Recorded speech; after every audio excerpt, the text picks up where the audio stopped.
Bon, venez, suivez-moi, je vais vous montrer l'endroit où était Jules César au moment de son arrivée devant la ville. Voilà, suivez-moi. Là, nous sommes sur les hauts de Pont-de-Roide, au lieu dit du Fort des Roches. Au lieu dit du Fort des Roches. Alors venez, caméraman, vous faites un petit tour de vue.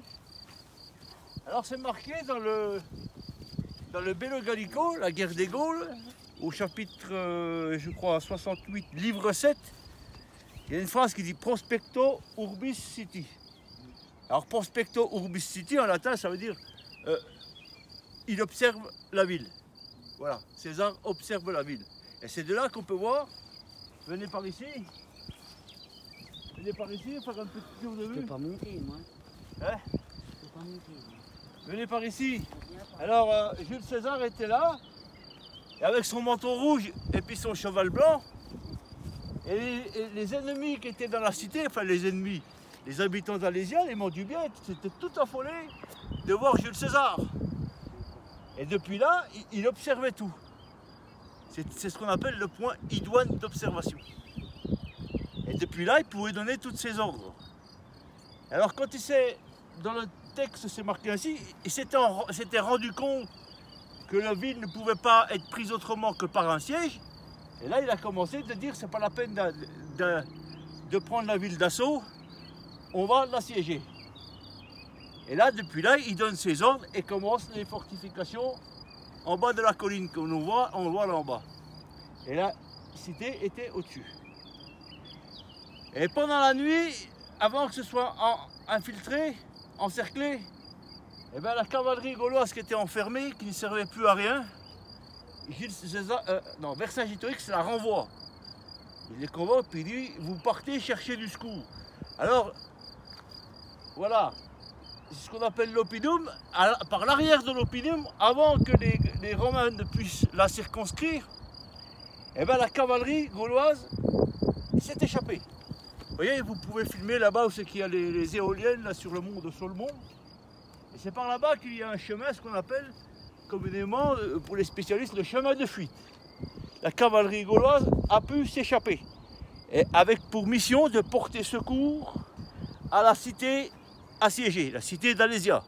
Je rappelle encore une fois que Alésia était considérée comme Jérusalem, comme la ville sacrée, la ville originelle. Et puis, il fallait appeler toutes les tribus celtiques, les tribus gauloises, à son secours. De fait, effectivement, il paraît que 250 000 hommes sont venus au secours d'Alésia. Vous vous rendez compte, 250 000. Alors voilà, l'Opinum après est encerclé par les Romains. Et comme ils ont su par des transfuges que l'armée de secours allait arriver, eh bien César a décidé de faire une deuxième fortification. C'est-à-dire contre l'armée de secours qui allait arriver. Donc il y a deux lignes de fortification qu'on appelle circonvallation et contrevallation. Je crois qu'il y en a une de 16 km, puis une autre de 24 km.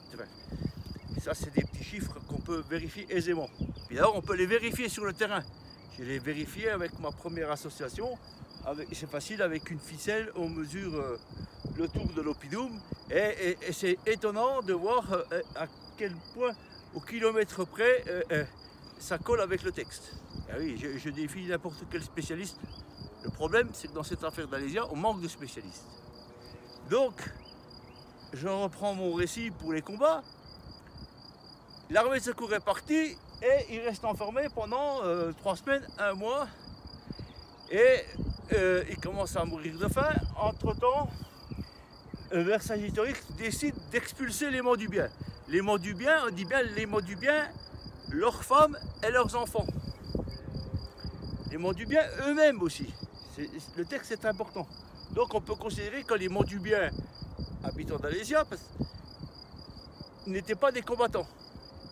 Ce n'étaient pas des gens qui étaient formés pour le combat, donc ils ne servaient plus à rien. Alors Vercingétorix les expulse, et puis il paraît qu'ils errent entre les fortifications, mais en réalité ils ont très bien pu survivre, parce que tout le monde le sait ici, il y a des roches, ce qu'on appelle les grottes de roche d'âne, qui peuvent abriter pas mal de monde.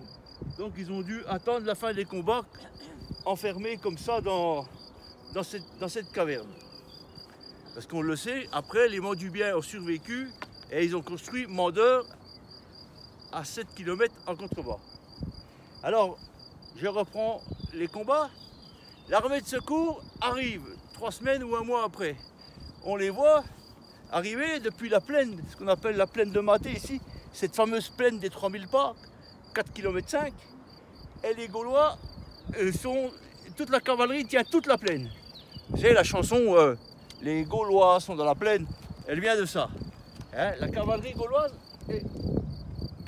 s'enfonce dans la plaine, avec poussée par derrière toute la piétaille, c'est-à-dire que tous ces fantassins effervescents qui sont venus comme aux croisades.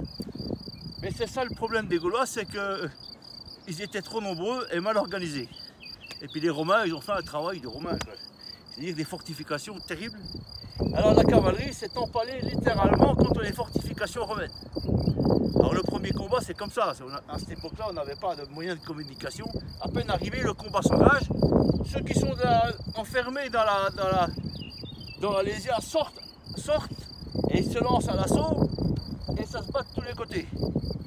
Mais rapidement la nuit tombe et puis il faut cesser le combat.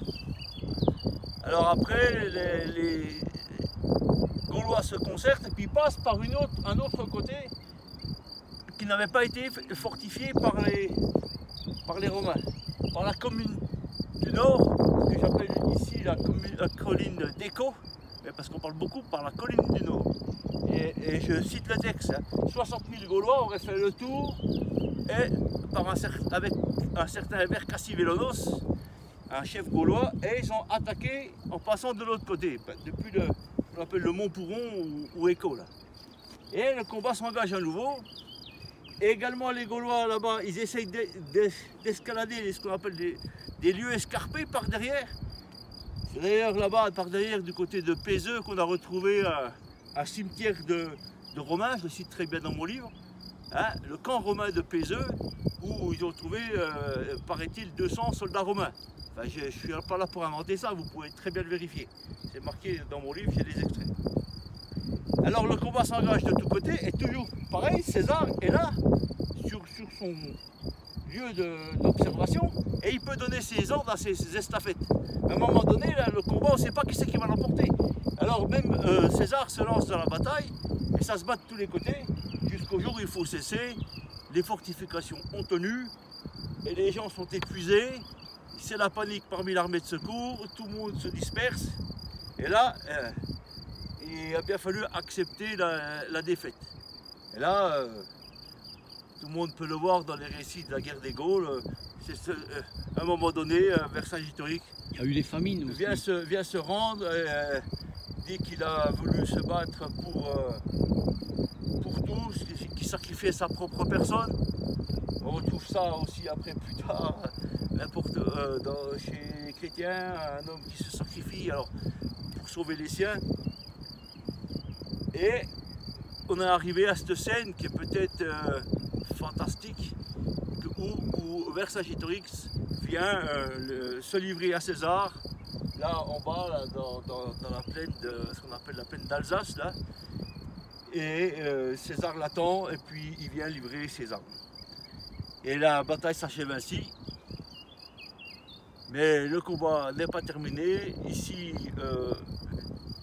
c'est plus la peine. La famine est installée, il faut immédiatement s'en aller parce qu'il n'y a plus rien à manger. Et là, on peut se demander pourquoi Mandeur est apparu après, mais il est facile de penser que chacun s'est dispersé dans ses villages aux alentours et que les Mandubiens ont pu non seulement subsister, mais aussi collaborer avec les Romains.